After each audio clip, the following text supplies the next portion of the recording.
Hello, this is Hassan here from Hyde Park Speakers Corner. You can see normally on Sundays this is where it gets really crowded, but I'm still practicing social distancing and everything, even though restrictions have been lifted in the UK.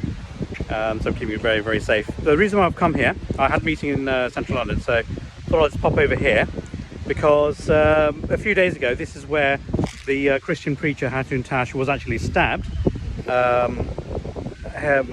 you go, round about there, and it's a shame really. And she was stabbed by a Muslim terrorist, and it was actually terrorism, who tried to actually murder Hatun Tash. So I class it as a terrorist act. Incidentally, in the media, where it did get media coverage, which was very little actually, I don't think it appeared on the mainstream news channels, but the story did appear in the Mail, I think, and the Times.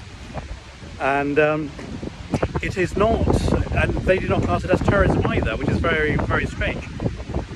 The Muslim terrorists tried to murder Hatun Tash, plain, pure and simple, and it was an act of terrorism in the same way Brendan Tarrant killed Muslims in New Zealand with a machine gun. It clearly was an act of terrorism, even though he might have misused some parts of Christianity or Christian history. I've read his manifesto in detail, but he does not represent Christianity. Although the terrorist is in a minority, unfortunately his actions will actually magnify, and the actions of other terrorists will magnify the damage, which is a shame, and it undoes all the good work that Muslims have been doing, and Christians together. It's been a while since I've been to Hyde Park. I used to come here quite a lot actually since 1990, when I won a debating competition. One of the prizes was lunch with the letters editor of the Financial Times, and she told me about Hyde Park Speakers Corner. So I had been coming for about 20 years, until about 10 years ago. I had been planning to come back. I know I've spoken to some of the Christian missionary speakers here.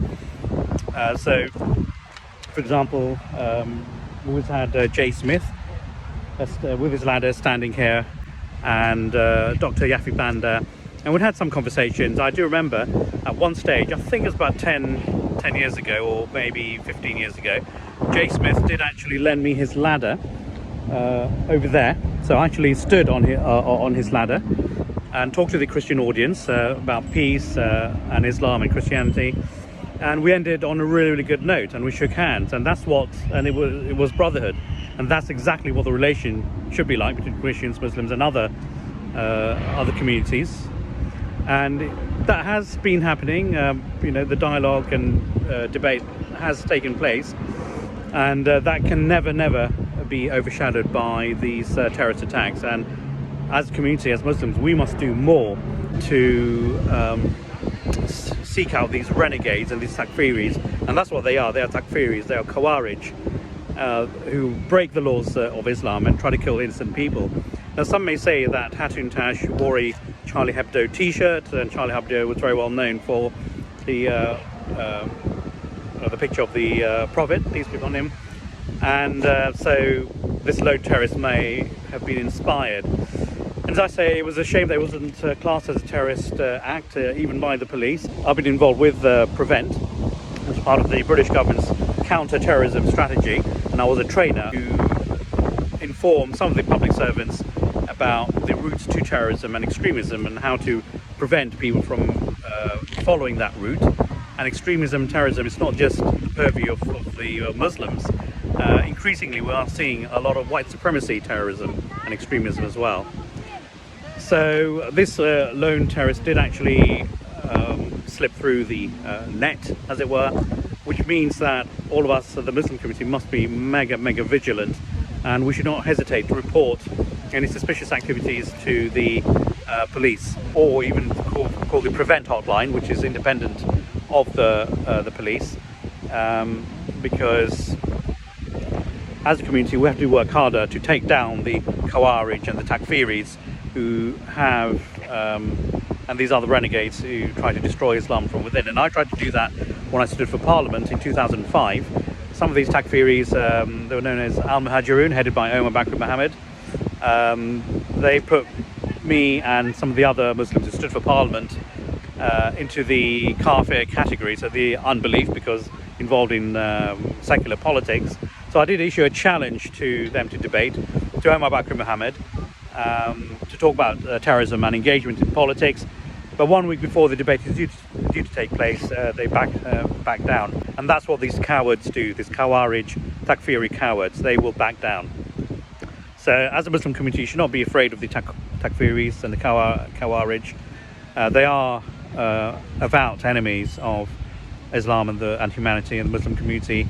So we should do everything we can to take them down, inshallah, and not be afraid of them, because remember, we are accountable to Allah, to God.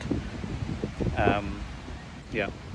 But when I came here in those years, in the 90s, early 2000s, this really was a very peaceful place, and it's a shame that it seems to be a bit more violent now, although it's just here and there. It's not, I mean, it's relatively peaceful.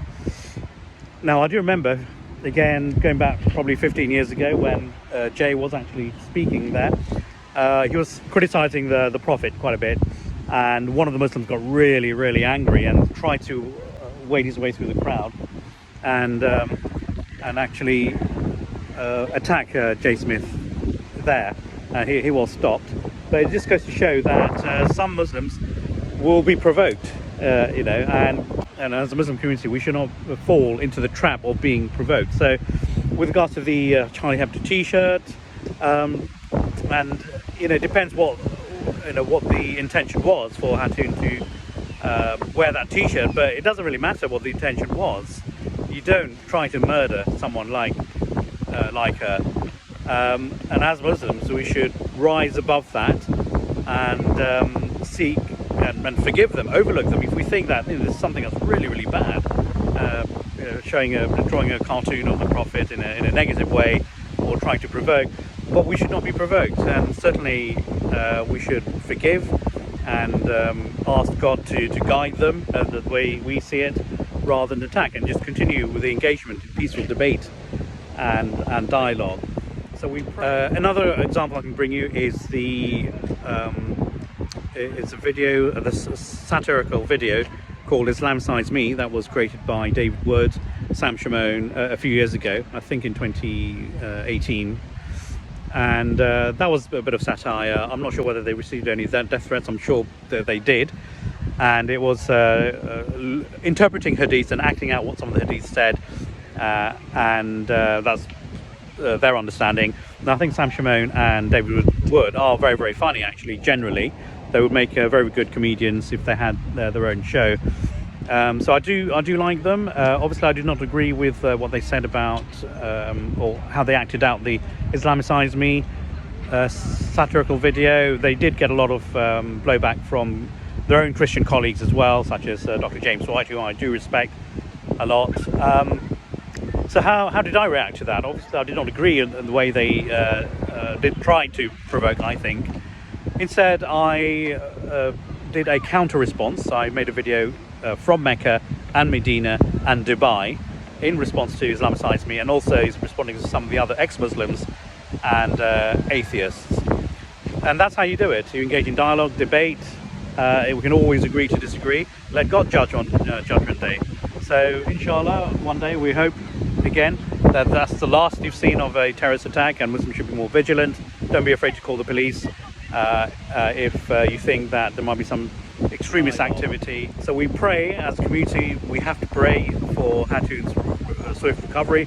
She is almost recovered. She had an interview after the attack, and we hope that she continues on her recovery, and Christians and Muslims as well as other faith groups do continue to engage positively.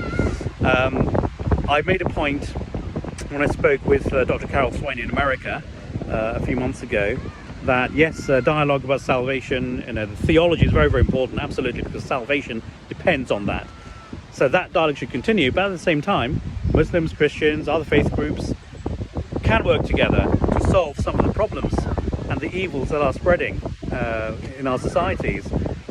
And I'm sure Hatun will agree with this, although it may seem fairly callous to say this.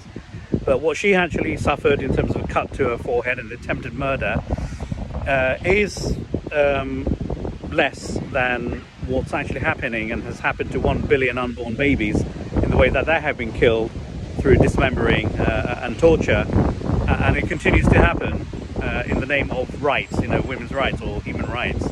And work that one out.